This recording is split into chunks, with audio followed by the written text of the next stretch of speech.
Olá, eu sou o Douglas Ferreira e esse é o Businesscast da semana. Hoje eu convido você para conversarmos aqui, você e o nosso convidado, sobre logística aqui no estado, sobre empreendedorismo, sobre desenvolvimento, sobre portos, sobre estrutura portuária. Vamos falar um pouco de tudo. E o nosso convidado é nada mais, nada menos do que Islano Marques. Ele é gestor corporativo da área internacional e de mercado da FIEP. É também do Conselho Brasil Export. Ele tem realmente uma expertise nessa área e tem muito a falar com a gente. Tudo bom, Islano? Tudo bem, Douglas. É um prazer estar aqui com vocês. Prazer é nosso. Pode crer. Businesscast aqui do MOVE. Mas eu queria que você se apresentasse aqui para os nossos internautas. Eu falei que você é o gestor corporativo lá da área internacional e de mercado da FIEP, mas eu queria que você falasse do que você faz dentro desse setor, dentro dessa área. Bom, minha formação, de graduação é comércio exterior, sou especializado, fiz uma pós em negócios internacionais, fora do país. Onde? Na Irlanda, em Dublin, na Irlanda, onde eu morei por algum tempo. E aí tive não só a oportunidade de conhecer, de entender como funciona a dinâmica do mercado internacional, principalmente na Europa, e quando se fala de questão logística, a Europa é um grande exemplo, utilizando-se das ferrovias, são diversos países ali. Tudo interligado, tudo funciona, né? E tudo funciona muito rápido. Então, hoje estou como gestor corporativo da área internacional no Sistema Federação das Indústrias do Piauí, contribuindo para o desenvolvimento do nosso estado, não só no Sistema Federação das Indústrias, mas também contribuindo como consultor também da área internacional para quem nos procura para auxiliar, seja na questão logística, seja em questões burocráticas também que envolvem o comércio exterior. Islano, a FIEP, como você estava falando, a FIEP é uma grande parceira, nessa luta pelo desenvolvimento do Piauí, né? A FIEP tem acompanhado e tem contribuído também. Sem dúvida. Nós primamos, nós como Federação das Indústrias, e aí o presidente Zé Filho sempre foi muito envolvido no processo industrial. Isso é uma tradição familiar, que vem lá desde de séculos atrás, passados, então sempre buscando o desenvolvimento do Estado. E nós estamos aí envolvidos nesse processo de desenvolvimento. A Federação das Indústrias mais diretamente é ligada à zona de processamento e exportação de Parnaíba como parte sócia também, desde o início lá. Desde o pontapé inicial. Desde o pontapé inicial, lá em 2010, 2011, quando foi constituída lá a primeira empresa de economia mista, chamada de Companhia Administradora da Zona de Processamento e Exportação de Parnaíba, ZPE Parnaíba.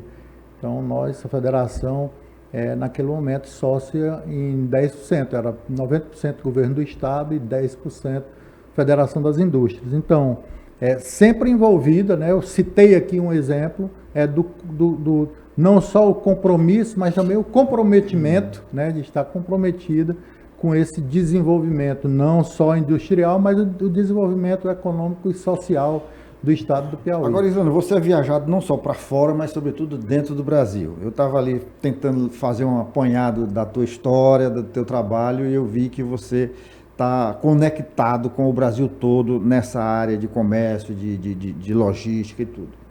E eu queria que você fizesse assim para a gente, explanasse para a gente, por que o Piauí enfrenta dificuldades na hora de se desenvolver, de atrair investimentos, de atrair grandes indústrias. Nós temos aí uma ZPE que já tem um certo tempo, mas ainda opera muito timidamente. Nós temos um porto que se arrasta aí por séculos e que a gente acredita que não vai sair nos próximos 10 anos. Nós temos problema também com ferrovia, nós temos essa ferrovia para o litoral que foi desativada, temos uma da Transnordestina lá no sul que também ainda é um problema. Enfim, quais são os gargalos que impedem o Piauí de crescer e de se desenvolver?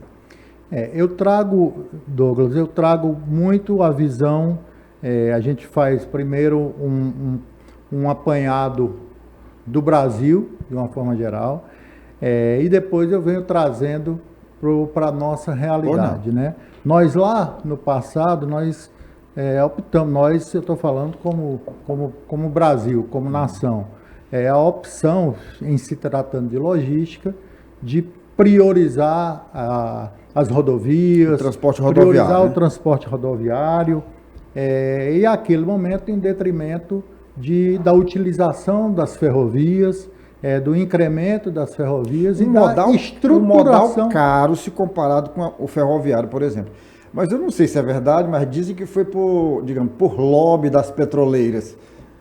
Dizem, né? Dizem isso, mas assim, os Estados Unidos, e aí é onde eu cito muito o exemplo dos Estados Unidos investiram muito em rodovias, e também por questões ainda hoje se utiliza-se muito, ao passo que o mundo está tendendo para os carros elétricos, para descarbonização, para diminuição da utilização de veículos a combustão de matriz fóssil. Os Estados Unidos utilizam os motores V8 ainda e cada vez mais, né? Então, se fosse colocar essa questão como sendo o ponto crucial, né, em relação por causa do lobby, como sendo esse o fator único, né, os Estados Unidos estaria aí disparado, colocando a matriz ferroviária, aliás, o modal ferroviário de lado. Mas não foi o que aconteceu. Os Estados Unidos tanto investiram em rodovias, um construiu o outro, como investiram em ferrovias, né? A exemplo é que nós temos hoje no Brasil em torno de 3 mil, não chega nem a isso, quase 3 mil quilômetros de ferrovia.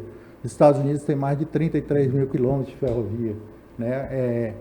Aliás, 330 mil quilômetros de ferrovia, e o Brasil tem um pouco mais de 30 mil quilômetros de ferrovia. 1%, né? Praticamente. Né? Os Estados Unidos está com esses 300 e tantos mil quilômetros de ferrovia, corta o país, que eu digo, a exemplo do Brasil, por isso que eu tomo os Estados Unidos como exemplo, porque é um país de dimensão continental, relativo, semelhante ao Brasil. Então, nós temos hoje a escolha lá do passado, a logística baseada no transporte rodoviário, que é caro, né? E lá no passado a gente deixou de lado o investimento no transporte ferroviário. Exemplo, tanto os Estados Unidos quanto a Europa, que nós acabamos de citar, a Europa também é toda cortada por ferrovia. Você viaja tanto o transporte de passageiro quanto o transporte de cargas.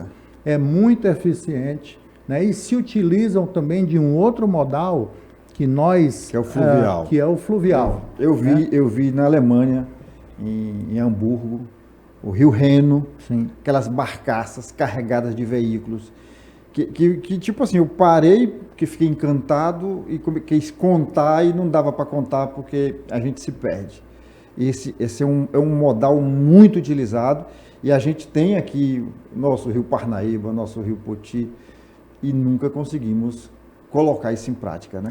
Pois é, e temos diversos rios no Brasil, o Maranhão também é todo entrecortado por rios, né? Então o transporte fluvial, que também é um transporte que não é tão caro quanto o rodoviário, né? Poderia-se ser talvez mais baratos, porque sim, você só vai investir nos navios e nas barcaças, né? Eles chamam lá chatas, nas chatas, né? Isso.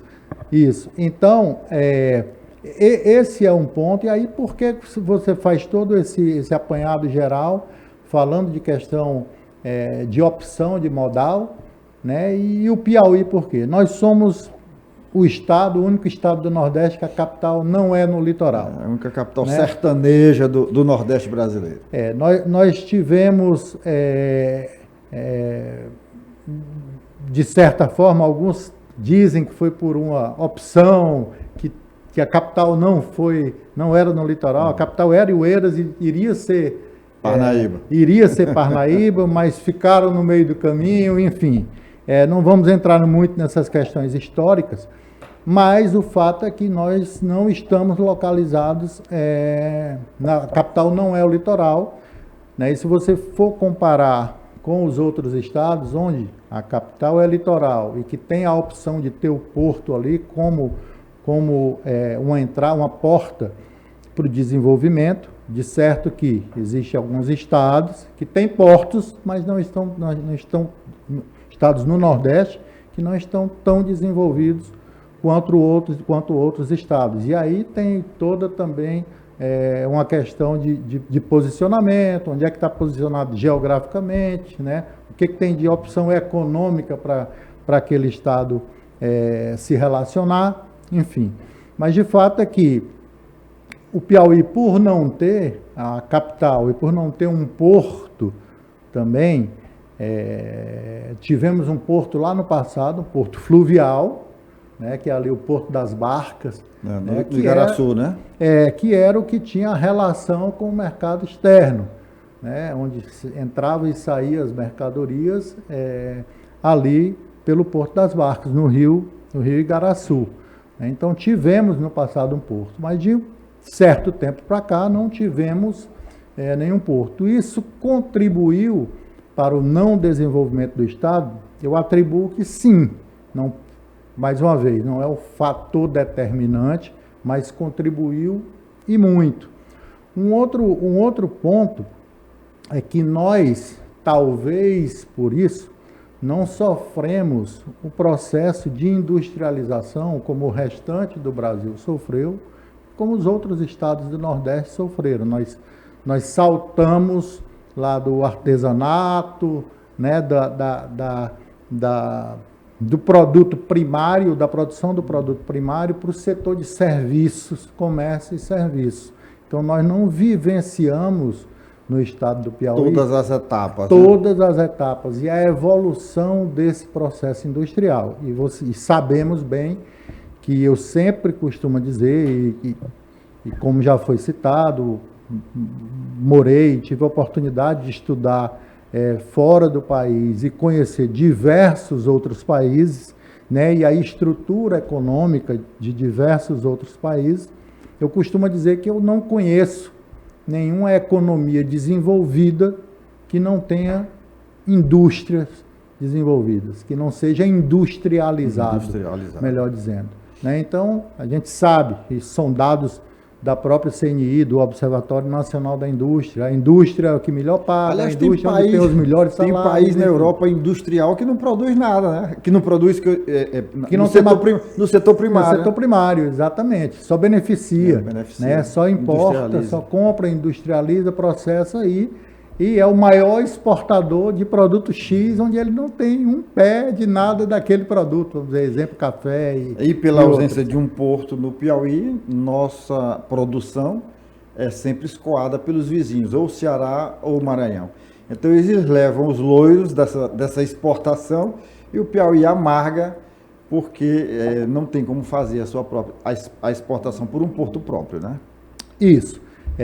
Apesar de ser computado, claro, como exportação aqui do estado do Piauí, mas a relação de entrada e saída, né?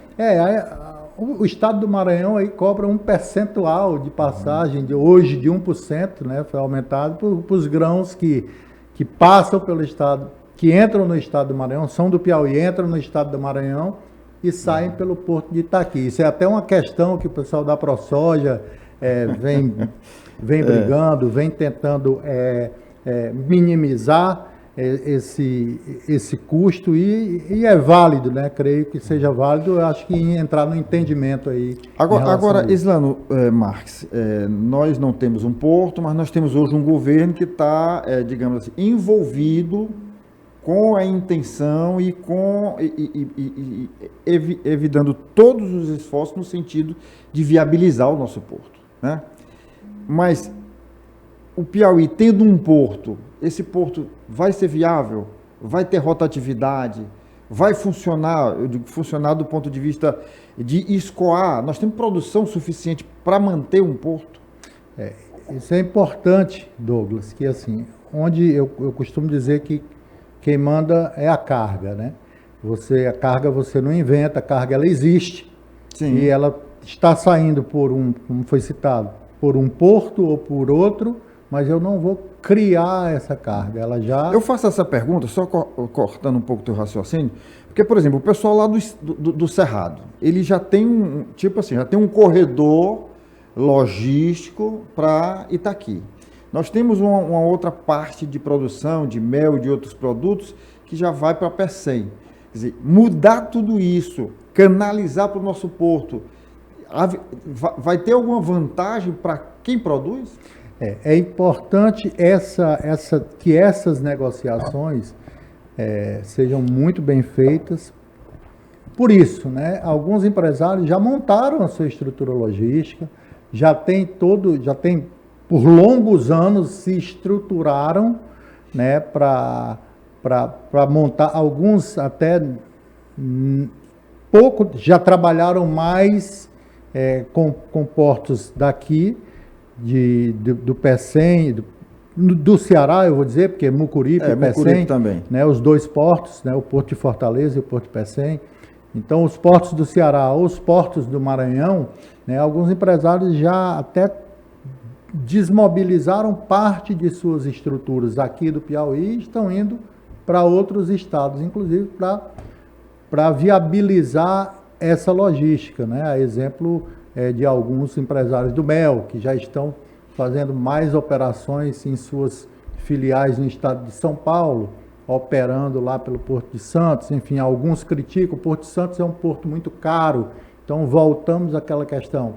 O empresário vai desmobilizar a estrutura que ele tem já de logística com o porto A ou B para trabalhar com o porto C no estado do Piauí. Isso vai depender muito do que se vai ofertar para esse empresário desmobilizar essa estrutura, qual o atrativo que o nosso porto, de fato, em sendo de fato operacionalizado, qual o atrativo que o porto vai ter, né, para levar esse empresário para lá. Esse é um ponto.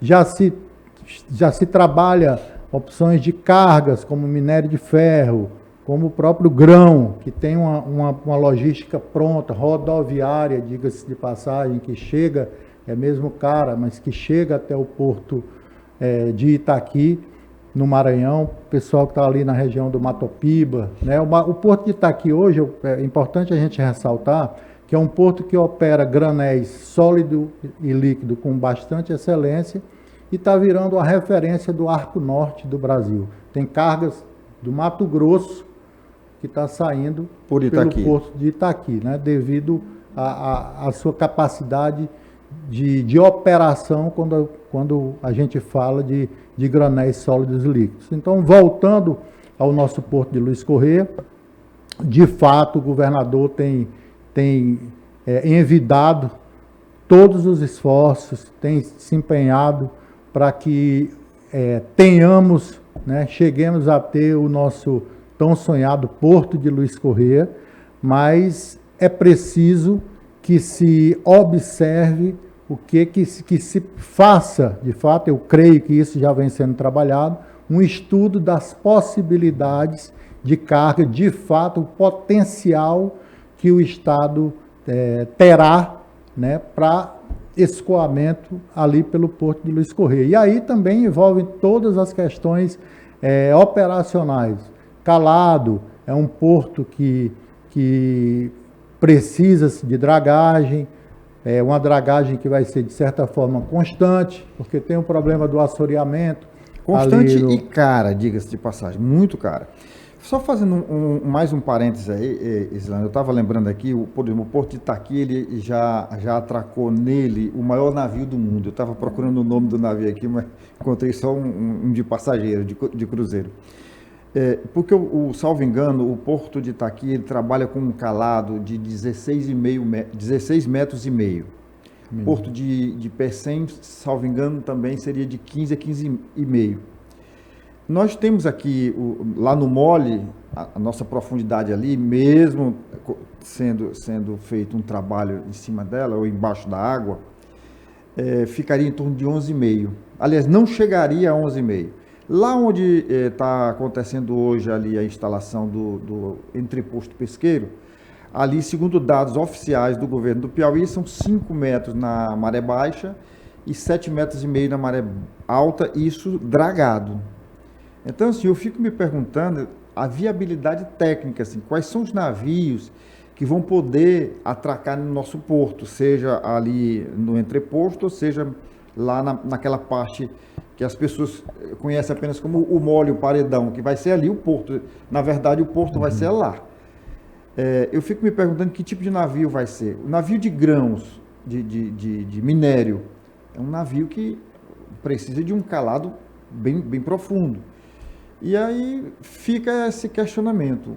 Quando é que o Brasil o Piauí vai efetivamente ter um porto e qual vai ser a viabilidade técnica desse porto? Sobretudo tendo dois gigantes, um do lado e outro do outro, que é Pecém no Ceará e Itaqui na ilha de São Luís do Maranhão. Esse cuidado, né, é importante nós termos. Mais uma vez eu volto a falar, eu acredito que esses estudos, pelo menos espero que esses estudos estejam todos muito bem feitos, né, e analisados. Essas questões são importantes, Douglas, claro, ressaltar. O Porto do Maranhão, como foi citado, já aportou o maior navio de carga do mundo, que é o navio holandês, se eu não me engano, e que por diversas vezes aportou ali.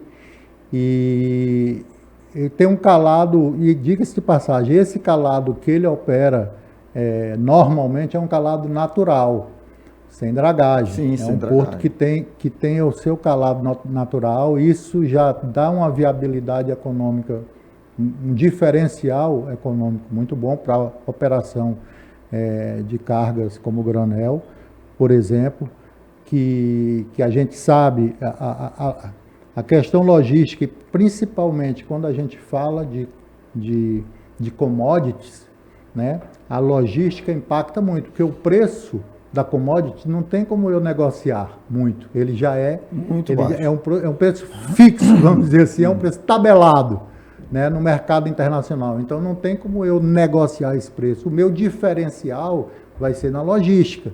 Como a carga chega mais barato naquele porto, como a carga, como aquela operação portuária é mais barata e mais vantajosa, né, para que essa carga chegue no destino, ou eu, como o vendedor, tenha pelo menos um diferencial aí nessas questões logísticas. Então, a commodity é muito assim. Em relação à viabilidade técnica do nosso porto, a observância da questão do calado, foi aumentado em mais de 1 quilômetro o mole para fazer um offshore. Eles pretendem fazer uma operação offshore, que faça-se um transbordo de carga. Eu não sei, de fato, mais uma vez voltando a essa pergunta, como vai ser essa viabilidade técnica econômica para fazer transbordo e trazer até o porto, de fato, onshore. Isso, creio que todos esses estudos devam estar muito alinhados, bem elaborados, bem elaborados e preparados. Isso é o que esperamos. E, de fato, por quê? Como você bem citou, nós temos dois gigantes que operam. Um opera granel sólido e líquido com excelência, o outro opera cargas gerais e está começando a operar granel também, Porto de Pecém, e o Porto do Mucuripe também, com a operação de tancagem que já está aí praticamente pronto, né? Então, a gente vai entrar, aí de fato tem que entrar com um diferencial muito bom. Mas, ao que me parece, a operação ela começa com a operação de um porto pesqueiro inicialmente, que não exige-se um calado de muita profundidade, né? Ali 5, 6 metros resolve. Então, iniciará-se dessa forma com o porto pesqueiro e depois a evolução é de que se tenha. Mas, de fato, a necessidade de uma dragagem que seja praticamente constante, ela vai existir. Tem portos hoje, Douglas, é importante a gente falar, o próprio Porto de Santos, que trabalha ali com 15,5, ele precisa fazer dragagem... Sim, constante. De tempo em tempo, né? Ele precisa fazer dragagem. Mas tem rotatividade, tem condições para isso. Tem condições. Né? E o que a gente chama, normalmente, na logística, é dragagem competitiva. É quando você... por exemplo, você espera que o navio, ou que navios tais, né, navios de grande capacidade de carga, venham, daqui a 2, 3 meses, venham aportar, ou você quer que aquele navio venha aportá-lo no seu porto, você faz aquela dragagem já para receber. Como atração, porque né? quem vai operar a carga, ele faz o estudo onde o navio de fato pode, né, atracar, ou se aquele porto tal já tem a possibilidade de receber aquele navio. Então, esse é um outro ponto. Se a gente vai querer ser competitivo, que eu acredito que seja esse o propósito, né?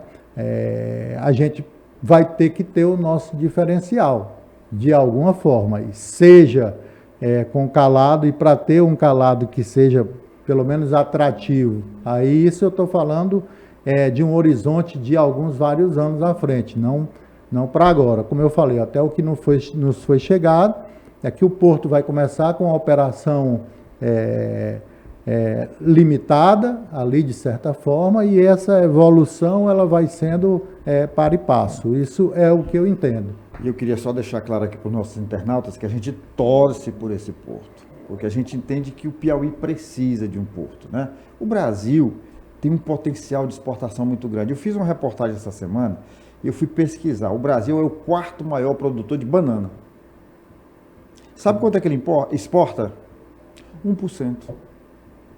1%. O restante é consumido aqui não porque haja essa demanda toda, mas porque não tem como exportar. Nós temos dificuldade nos próprios portos já existentes, de câmaras frias, tem uma série de entraves que impede, inviabiliza para o produtor colocar esse produto excedente fora do Brasil. Então nós precisamos de porto, nós queremos o Porto do Piauí, nós torcemos por ele, e a gente só tem a curiosidade nessas coisas. A gente não está fazendo uma crítica pela crítica, a gente faz às vezes algumas colocações, porque a gente ouve de técnicos, ouve de políticos, ouve de situação, ouve de oposição, e o nosso papel é esse. Mas a gente quer o porto, a gente luta por ele.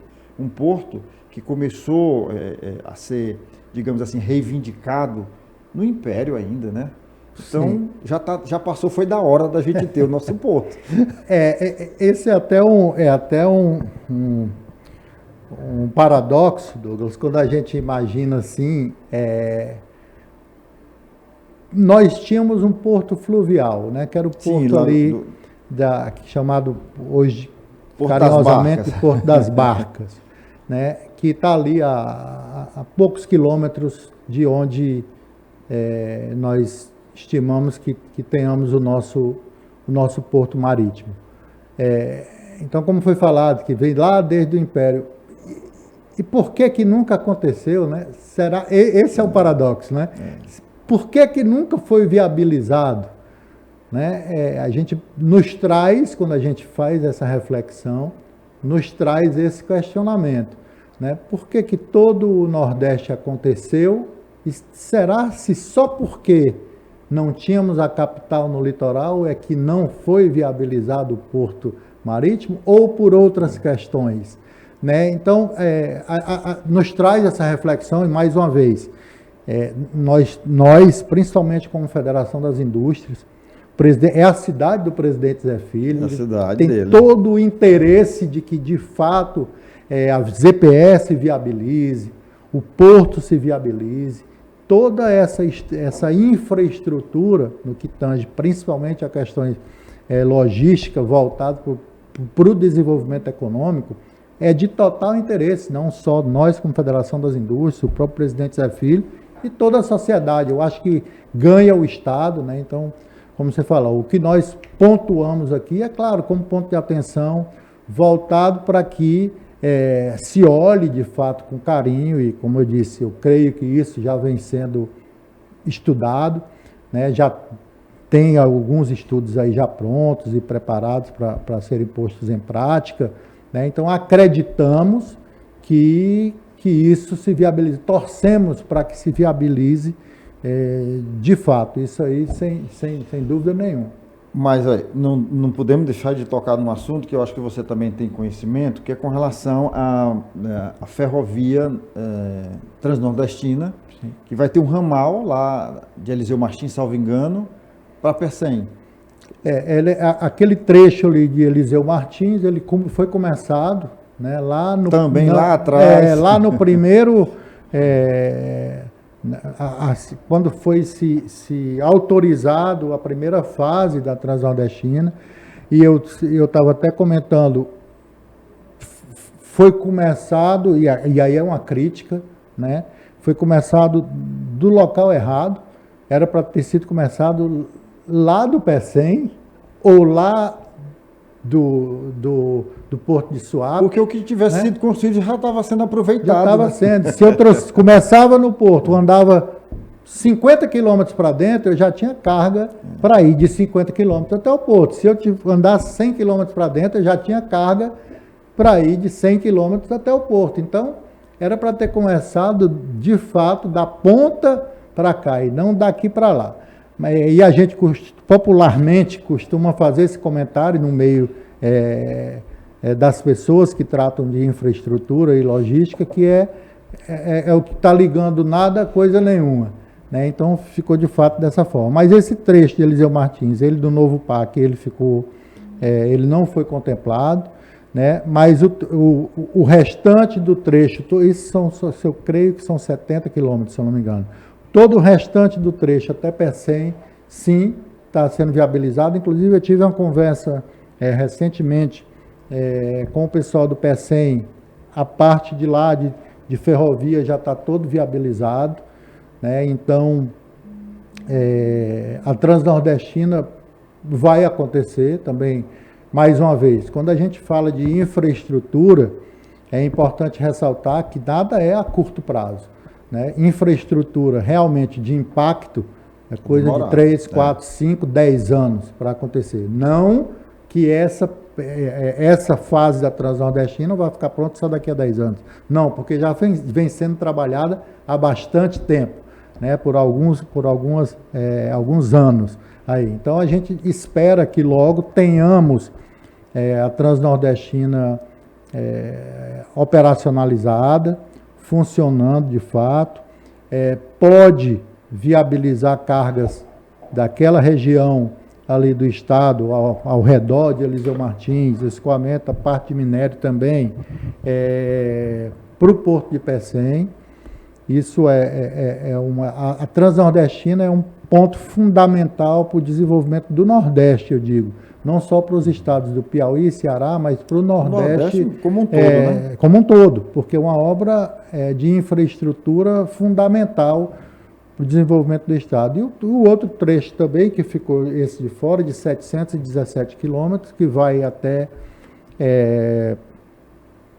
o Porto de Suape, também já está sendo trabalhado, e creio que logo tenha-se uma solução para essa alternativa, como nós falamos aqui, Douglas, que é o modal ferroviário de baixo custo, né? E que principalmente quando a gente fala de commodity, né? E como eu falei aqui anteriormente, o diferencial da commodity muito se dá na questão logística, o diferencial competitivo da commodity se dá na viabilidade de uma logística de fato competitiva. Então isso é bastante importante. Então, voltando, a Transnordestina é crucial para o desenvolvimento, não só para os dois estados envolvidos diretamente, mas para o Nordeste como um todo. Vamos deixar os portos de lado, vamos continuar falando de ferrovia, mas eu quero que você fale agora de um projeto que me chamou a atenção. Eu vi você participou de um evento, eu vi você falando sobre isso, que é do aeromóvel. O que é o aeromóvel? O aeromóvel é um trem movido a ar, de fato, 100% sustentável, né, uma tecnologia 100% brasileira, 100% nacional, foi desenvolvida por um estudioso, um engenheiro chamado Oscar Quester, lá do sul do país, do Rio Grande do Sul, infelizmente já falecido, mas o filho dele carrega o seu legado da implementação do aeromóvel. A gente tem na apresentação lá, tem estudos lá de muito tempo, o protótipo, ele testando o protótipo. Então é um trem que funciona a ar, movido a ar, a propulsão, onde... Pois é, o que me chamou a atenção quando eu vi uma matéria sobre esse aeromóvel é que é um trem silencioso e sem motor. O que impulsiona ele? Esse é o diferencial, né? Ele é leve, né? Muito leve, porque não tem motor embarcado, né? Vamos chamar assim popularmente, os ventiladores, eles são estacionários, eles ficam nas estações. Tá? Aí tem uma tubulação. Tem um duto, né? Onde tem, vamos imaginar uma vela, mas invertida. A vela fica para baixo, é uma vela de aço que fica para baixo nesse tubo, nesse duto, que ele é hermeticamente fechado, né? Então a vela vai ali e o vento soprado por esses aerogeradores, eles são 100% aproveitados porque não tem nenhum eu imagino o espaço é milimetricamente calculado ali para que não tenha nenhuma vazão de ar e assim aproveite todo o fluxo da corrente de vento. As turbinas para poder movimentar um trem, porque mais leve que seja um trem, é um trem. E é um trem que cada composição, cada vagão carrega até 150 passageiros. Né? Então ele pode ter uma composição de 4 vagões e carregar aí 600 passageiros, chega a 80 km por hora, né? Uma velocidade razoável, permite-se, como não tem motor embarcado, ele permite-se fazer inclinações em curvas que nenhum outro modal ferroviário consegue, né? O bonde, o trem composto, enfim. Então, ele é só colocado em cima do trilho ou ele é acoplado ali para que numa curva, por exemplo, ele não ele é acoplado e essa vela que eu falei, ela tá conectada na composição. Sim. E ela vai para baixo onde fica o duto que recebe o vento. A pergunta numa curva não tem como ele descarrilar. Não tem como ele virar, porque ele está ali, está conectado. Ali, né? Está conectado. E assim, esse é o trem que agora, quem foi a Guarulhos tem a oportunidade de ver ali que fizeram aquele trem da CPTM lá, né, que é o trem público, mas que o trem da CPTM ele chega até 3 quilômetros do terminal, do aeroporto. Ou seja, não tem ligação com o aeroporto. Com o terminal lá, né? Com o terminal. E o aeromóvel... Vai fazer essa conexão. Vai fazer essa conexão dos trens, ligando os terminais 1, 2 e 3 até o trem da CPTM. Esses são 3 quilômetros. O trem já está pronto. A estrutura já está tudo pronto com o trem. Inclusive, lhe faço o convite também aos empresários piauienses que tiverem a oportunidade de ir a Guarulhos, que nos contactem, a gente faz essa ponte, essa ponte com o pessoal da administração do Aeron. Você já pode experimentar essa viagem, então pode viajar no trem. Já pode, né? Ele está em viagem experimental já e vai passar a funcionar logo, logo aí nos próximos meses, já operacionalizando de fato. Eu ia te perguntar exatamente isso, porque eu sei que lá em Porto Alegre tem o protótipo lá já em funciona funcionamento. há bastante tempo, funciona há vários anos. E essa de Guarulhos que você está falando já vai entrar também em operação agora. Isso. Você estava falando aí sobre a questão do trem não chegar até o aeroporto e tal. Na Europa, os trens vão até o aeroporto. Lá em Paris, se eu peguei um trem, o aeroporto de Paris fica a 70 quilômetros de distância da cidade, né? Nos arredores lá. Então, você pega um trem e sai lá debaixo do aeroporto. Eu lembrei também de um projeto que eu achei muito interessante, no aeroporto de Colônia, na Alemanha. Você conheceu lá, não? Sim, sim. Então lá tem uns estacionamentos de carro que ficam muito distantes do prédio. Inclusive, você vai na rodovia, a pista passa do aeroporto, do avião, passa em cima da pista, da rodovia. Então, assim, o que eu achei interessante é que você estaciona o carro num conjunto de prédios longe do terminal de passageiro. E essa conexão é feita por um sistema de metrô, de trem, mas aéreo. Não sei se você viu isso lá. Sim. Eu andei naquele trem e achei super interessante. Ele não tem trilho embaixo, ele é monotrilho, mas em cima. Então ele vai e percorre. Achei super interessante também. A tecnologia do aeromóvel ela é toda suspensa também. Ele é todo suspenso. Então isso permite com que você não tenha problema de desapropriação. Você pode passar, por exemplo, ali, utilizar a Frei Serafim, vou dar o exemplo aqui de Teresina, que já tem-se um estudo, o pessoal da Aeron já tem se trabalhado, o pessoal da Companhia do Metrô aqui, o próprio Wilson Martins já esteve lá. Já conhece, né? Esteve lá com a equipe dele, lá em Guarulhos, andou, né, no trem, teve a oportunidade de testar, né, e o pessoal da Aeron já está em conversas aqui bastante avançadas com o governo e com a prefeitura também em relação a isso. Nosso tempo está chegando ao final, mas eu queria, antes de encerrar, falar para você, que você falasse sobre um outro modal, que é o modal fluvial, e que parece-me que o governo também já sinaliza com um projeto de navegabilidade do Rio Parnaíba. Quando a gente ouve isso, inevitavelmente a gente lembra do saudoso governador Alberto Tavares Silva com seu projeto de transformar o Rio Parnaíba numa via, inclusive para transportar os grãos lá dos cerrados, que naquela época estava iniciando, né, até o nosso litoral.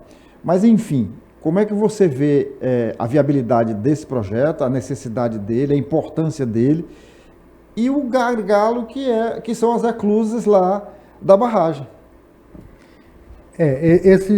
Voltando aí a menção ao ex-governador Alberto Silva, que muitos, né, o qualificavam como sonhador, né, mas assim, a gente, parte do que a gente realiza, a gente sonha primeiro. É preciso sonhar, né? De fato, né, e depois traçar o plano, um projeto para executar isso. Então, isso lá no passado teve um estudo da JAICA, quando o Alberto Silva era governador, esse estudo foi um estudo muito bem feito, muito bem balizado, ficou na Secretaria de Planejamento. Depois, em seguida, um outro estudo foi refeito alguns anos atrás, né? E sobre a viabilidade de navegação, de voltar o Rio Parnaíba a ser navegável.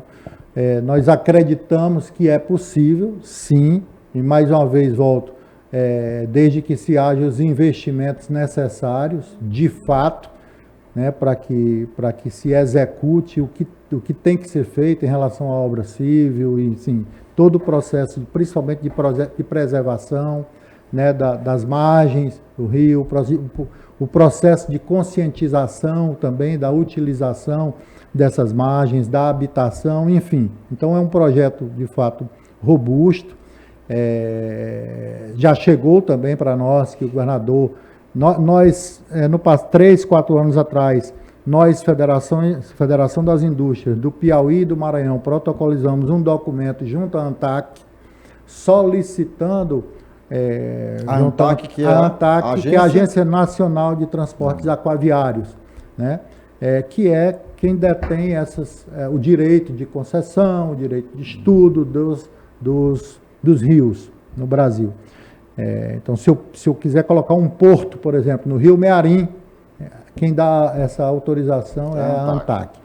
Então, nós protocolamos, como o Rio Parnaíba é um rio biestadual, serve tanto ao estado do Piauí quanto ao Maranhão, os presidentes das duas federações, o presidente Zé Filho e o presidente da Federação das Indústrias do Maranhão, entraram em acordo, protocolizamos esse documento lá, que ficou na ANTAQ. Não, isso foi informado, inclusive, ao governo do estado. Hoje, não sei se rebuscaram esse documento para tratar, para levar à frente essa tratativa da autorização para os estudos agora. Mas o fato é que acreditamos, sim, que o rio seja uma excelente opção de um modal logístico, um modal que pode ser bastante utilizado, né? Uma vez que, como nós falamos aqui, a soja que está sendo produzida ali na nossa região do sul do estado, ela está escoando grande parte dela rodoviário até o porto de Itaqui. E quando a gente fala de commodity, é importante dizer que até 150 quilômetros de transporte rodoviário a commodity aguenta. A partir de 150 pesa, né? Começa a pesar, né? Então, isso iria ajudar muito a questão logística, principalmente da soja, ali no nosso sul do estado. Acreditamos que esse projeto, de fato, possa ser executado, né? E aí, compondo também, creio que vai ter uma estrutura de transbordo para compor com o ferroviário, no caso, para ir-se até Itaqui, ir-se até o possível porto de Luiz Correia, também seja uma opção, fazendo transbordo, vindo lá do sul do estado até o Teresina, e fazer transbordo e daí pegar o que tem-se já também, começar nos estudos em relação à ferrovia Teresina ao litoral. Porque é importante dizer, e nós costumamos também a dizer, no meio da logística e infraestrutura, que todo porto tem uma ferrovia chegando, é inviável para um porto... uma coisa anda ao lado da outra. Ao lado da outra. Um porto, claro, que ele opera, eu conheci portos aí fora em que o trem ele tem que passar ao lado dos navios. E o que faz a movimentação de container, ele tira diretamente do trem e coloca no navio. Os transtainers, que são aqueles equipamentos que pegam os containers. Então, não tem nem problema de armazenagem ali, custo, né, com armazenagem. Boa parte das vezes o trem já vai passando ao lado e o transtainer vai tirando e carregando à medida que os vagões vão passando. Então, é uma operação efetivamente, como a gente diz, conectada, né? A interconectividade dos modais. É o ferroviário já indo para o marítimo ou fluvial de fato. Eu queria fazer só uma correção aqui, eu me enganei quando eu falei dos aeroportos. Eu conheço o aeroporto de Colônia, mas eu estava me referindo ao aeroporto de Düsseldorf. Düsseldorf. Lá em Düsseldorf é que tem essa estrutura realmente por cima, né? Com relação ao sonhador, ao sonho, ao homem que sonhava, o Dr. Alberto Silva, se ele não tivesse sonhado, nós não teríamos metrô hoje. Esse metrô ele foi feito, foi feito na marra. Você sabe da história do metrô. Até os primeiros trens do nosso metrô eram trens usados, que ele conseguiu incomodar lá no Paraná, em Santa Catarina, por ali. Depois ele transportou por navio até Fortaleza, onde foram reformados. A viagem inaugural do metrô de Teresina foi feita. Esse metrô que chegou aqui, inicialmente, o original, lá atrás, ele foi feito o teste entre Fortaleza e Pacatuba. Eu estava dentro desse trem, acompanhei o governador Alberto Silva. Da mesma forma que eu não vim no barco do sal, que ele não gostava de chamar, o pessoal chamava barca do sal, ele dizia não, é o navio do sal, né? Eu não estava dentro, tenho até um amigo que fez esse percurso, o Edmundo Moreira, ele fez a viagem, o navio encalhava e tudo. E foi muito complicado porque o rio não estava preparado, né? E nem eu acho que nem era o período do ano mais propício, favorável. Mas enfim, mas eu não estava nesse navio, mas eu fiz o navio lá da barragem. Porque depois o navio foi desmontado no litoral, foi por rodovia e foi montado na barragem. E eu fiz a viagem lá, ali no lago da barragem, com o governador. Então eu participei desses momentos históricos do Piauí e eu sempre fui um entusiasta dessa navegabilidade do Rio Parnaíba, embora tenha constatado alguns problemas.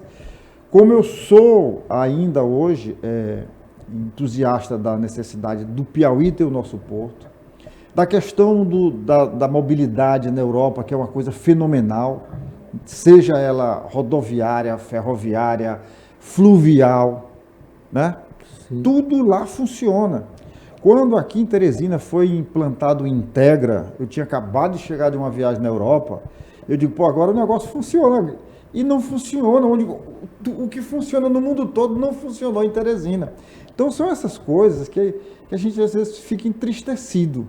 Porque, além do que o investimento foi muito alto, falam em 600 milhões de reais. Está aí as estruturas nos bairros, essas paradas no centro da cidade ou nas principais vias da cidade, totalmente depredadas. As pessoas estão quebrando o vidro, aquele blindex que é caro, para tirar aquela estrutura de alumínio para vender. Quebra o mais caro para tirar a estrutura de alumínio. Então, assim, a nossa cultura é uma cultura complicada. Às vezes você quer responsabilizar o gestor, mas o gestor está muito bem intencionado em alguns momentos, mas a população não ajuda. Aqui vai uma crítica aos nossos piauienses de uma maneira geral, teresinense. Eu sou teresinense, eu sou piauiense, eu sou nascido aqui, bem aqui no Marquês de Paranaguá. Por falar em Marquês de Paranaguá, estou redescobrindo a história desse gigante, que foi um homem tão importante, né?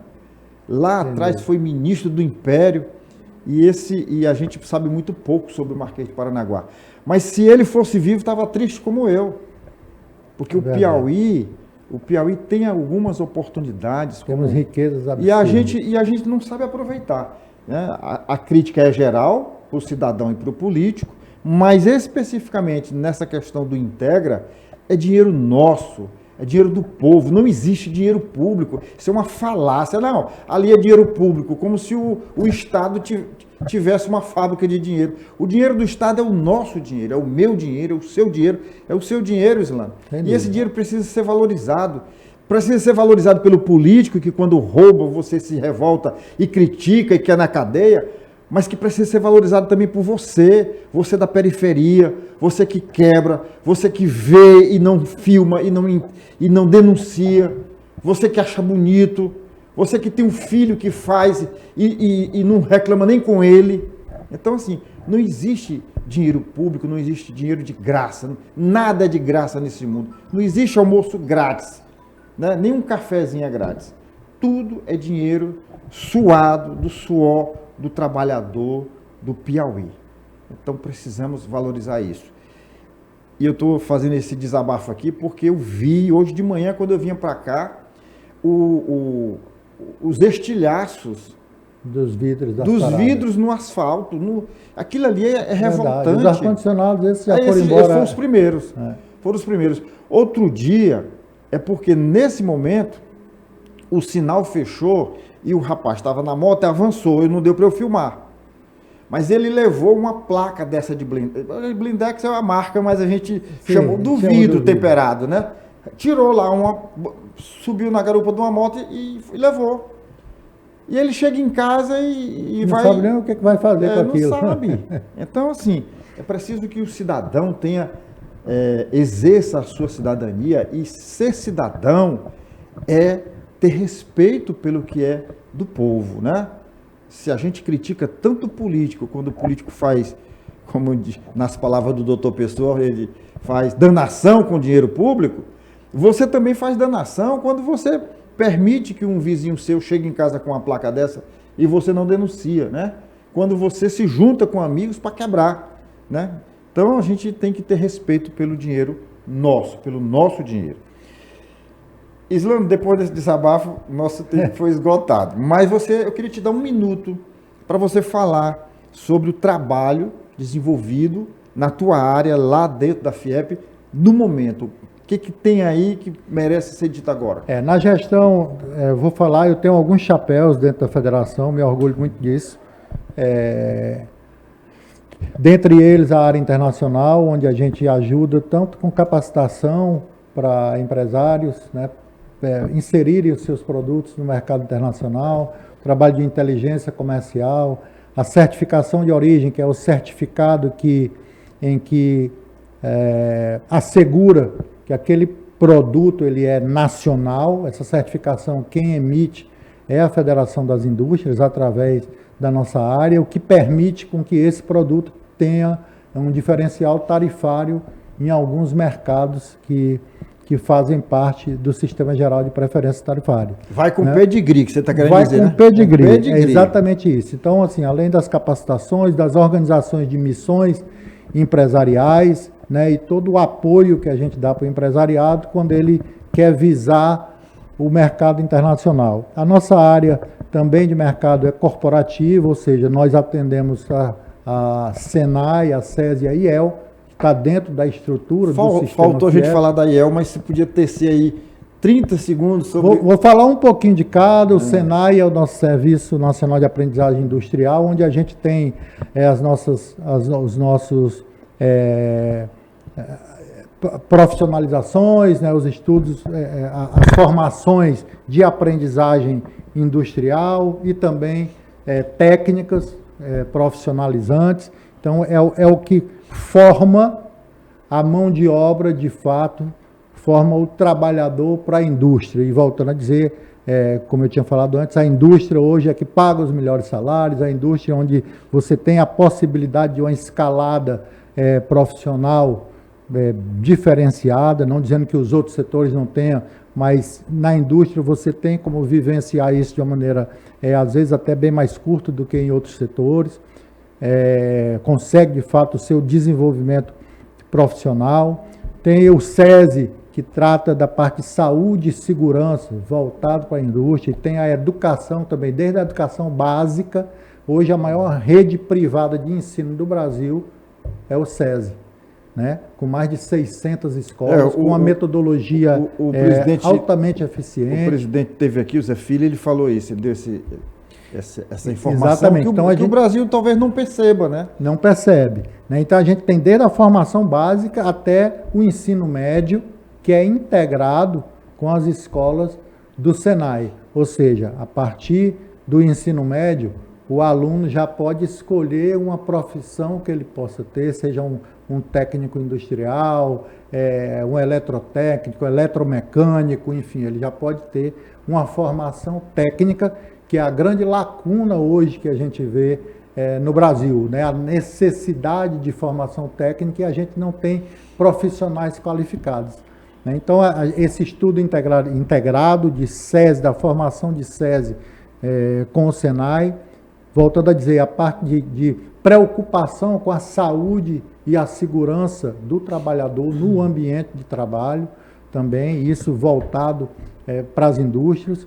E o Instituto Evaldo Lodge, que é a nossa parte de formação executiva, né, com pós-graduação voltados para os executivos das empresas, das indústrias, das empresas de uma forma geral. A parte de auxílio também na parte de estágio, né, fazendo todo esse processo, quando a empresa precisa de um estagiário, todo o processo seletivo, a identificação da vaga, o IEL auxilia nesse processo, a organização também de missões executivas, né, são executivos das empresas que tem agora, está aberto em parceria com a Universidade de La Salle, em Barcelona, né, uma imersão voltada para executivos através do IEL. Então, como a gente diz, a gente tem tudo dentro de casa, voltado para que o empresário, principalmente o empresário industrial, possa ter a sua empresa muito bem atendida por todo o sistema. E é importante falar, nós Vamos agora, esse mês, dia 18 de maio, teremos o nosso aniversário de 2 anos do Espaço S.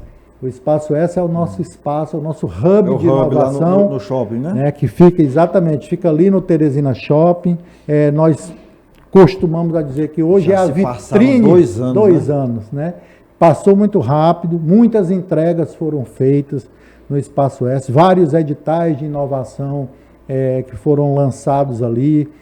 Cito Inova Cerrado, enfim, Startup Piauí também, que fizemos em parceria com a Invest Piauí, lá o lançamento. Então, vários editais, um edital da Universidade Federal do Piauí, vários editais foram lançados ali. Lá também reunimos o ecossistema de inovação de Teresina, que são mais de 33 instituições voltadas, pensando em inovação, em desenvolver ações voltadas para a inovação. Então, o sistema FIEP hoje, o presidente Zé Filho tem esse cuidado de estar pronto, de estar preparado para tudo o que se anuncia aí de investimento, que o governo do Estado vem falando, de investimentos que virão para o Estado. Então, nós, como sistema indústria, sistema FIEP, essa é a preocupação constante do presidente Zé Filho, e já está preparado, né, em receber o que esses empresários terão de demanda, e nós estamos aí pronto para atender o que o Piauí tem. E voltando a dizer, toda essa preocupação é a preocupação com o melhor desenvolvimento socioeconômico do nosso Estado. Perfeito, meu querido. Muito obrigado pela sua participação com a gente aqui. Eu quero só dar um recadinho antes da gente encerrar e apagar as luzes, que é um recado para os nossos internautas. Você que recebeu esse link, que está assistindo essa entrevista, ainda não é inscrito no nosso canal, você agora faz a sua inscrição, é muito fácil, basta apertar bem aí e inscrever-se. Você aciona o sininho para receber as nossas notificações e nos ajuda a compartilhar esse link. Manda para todos os amigos que você tem. Coloca nas tuas redes sociais, manda lá para o WhatsApp do condomínio, da associação de moradores, da escola, do trabalho. Manda para todo mundo, tá certo? E o nosso nosso abraço aqui muito especial para os nossos parceiros, as empresas que nos apoiam, que nos ajudam a fazer esse podcast. Um nosso abraço aqui para Estrada Mob, para o Senac, para o Sesc, também para a ProSoja, lá nos Cerrados Piauienses, para o Léo Madeiras, o Marcos, lá da Léo Madeiras, a Elo Engenharia, o Movimento Empreender Piauí, o MOVE, a Automaster, Pneubec, também o Gustavo Ramalho, a Hotsat, a Socimol e a Pax União. A todos vocês, muito obrigado pelo apoio. Chegamos ao final agora. Posso apagar a luz? Por favor, mas antes eu queria reforçar isso, né? Acessem aí os links, acompanhem o que o canal tem, que eu acompanho o Businesscast, sempre traz novidades, sempre traz temas que são bastante relevantes para a nossa sociedade. Então é importante que a gente acompanhe de perto, né, para o desenvolvimento do Estado, e que, desenvolvendo economicamente o Estado, todos ganham. Isso é verdade. A gente costuma dizer que o nosso foco aqui é o empreendedorismo. Embora a gente fale sobre outros temas, né, que também são importantes para o Piauí, mas o nosso foco é e sempre será o empreendedorismo. Islano, muito obrigado. Eu que agradeço, Douglas, e espero que estar aqui em outras oportunidades. Sem dúvida. Como eu falei, tenho alguns chapéus dentro do sistema FIEP, a gente pode, em outra oportunidade, tratar aí também especificamente sobre outros temas. Por favor. Tá bom? E a você, muito obrigado pela audiência e nos ajude a fazer esse programa. Até a próxima semana. Tchau.